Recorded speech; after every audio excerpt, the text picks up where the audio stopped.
What is up, guys? ChowderReviews here, going to review the Dell G7 gaming laptop.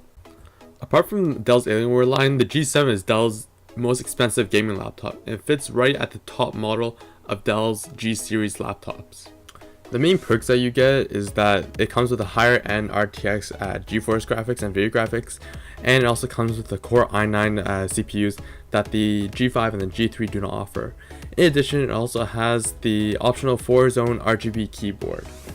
In the box, Dell includes their typical components. They have the laptop itself, charger. This one is a 180 watt charger compared to their standard, I think, 130 watt chargers, and obviously they have their quick start guide.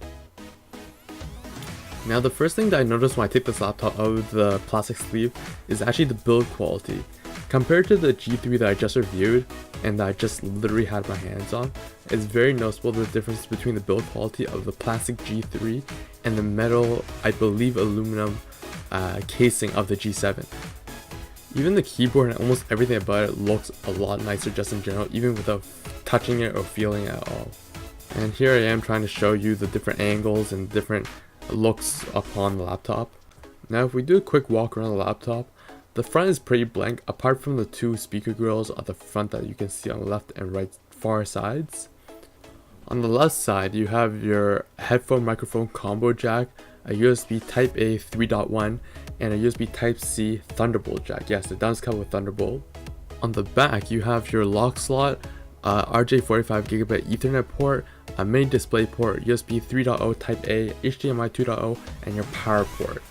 Finally, moving on to the right side, you have your USB 3.0 Type A port and a full-size SD card slot. That about wraps up the port selections and what you'll get in terms of I/O. One thing that I really liked was that a lot of the ports are at the back, which I think you'll like if you have a really clean desk space and you have all your wires going towards the back of your desk. You might not like it as much if you already had a setup where you had all your wires coming out to the left and right though. In terms of the typing experience, I find it really good, especially for a laptop keyboard. If you're familiar with the Dell Inspiron 7567, the tactile feedback is similar to that, but I actually like the pressing a lot more. I feel like the pressing distance is maybe a bit further, and it's also I guess slightly more robust, I guess, for lack of a better word. But yeah, overall solid typing experience with this keyboard. We're going to take a quick look at the RGB for the keyboard and a quick look at the display. Quick example here of the RGB keyboard with its switching colors. For the rest of the video, it's pretty much just me setting up with Cortana, which I don't think you want to watch. And you get a bit of a preview with the Cortana setup screen in terms of the display quality. Unfortunately, I don't have full analysis of the display quality. That will be in the review, so please stay tuned for that. But yeah, overall solid laptop for in terms of everything, just like overall components, display, what you get for your value. It definitely feels like a higher-end laptop compared to most other laptops.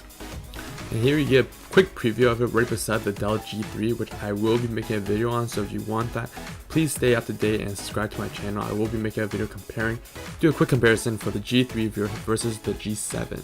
But yeah, that pretty much sums up for this unboxing and quick review of the Dell G7. If you have any questions or comments, please feel free to comment down below and we'll try our very best to answer every single comment. Hope you have a great day and see you in the next video. Thumbs up if you like the video, as it helps me a lot, and subscribe if you want more for the future. And finally, I give this laptop a solid 8.5 out of engineering student. It has all the components and hardware that you want if you're an engineering student. Solid keyboard, solid display, good graphics card in case you want to run like some AutoCAD programs or some other 3D modeling program. But it is a bit on the heavy side, and the battery could be pretty bad if you get the lower end model because it comes with a 60 watt-hour battery as opposed to the better 90 watt-hour battery. And that concludes this video. Thank you so much for watching. I always appreciate your attention and hope to see you next time in my next video. Thank you so much and hope you have a good day. See ya.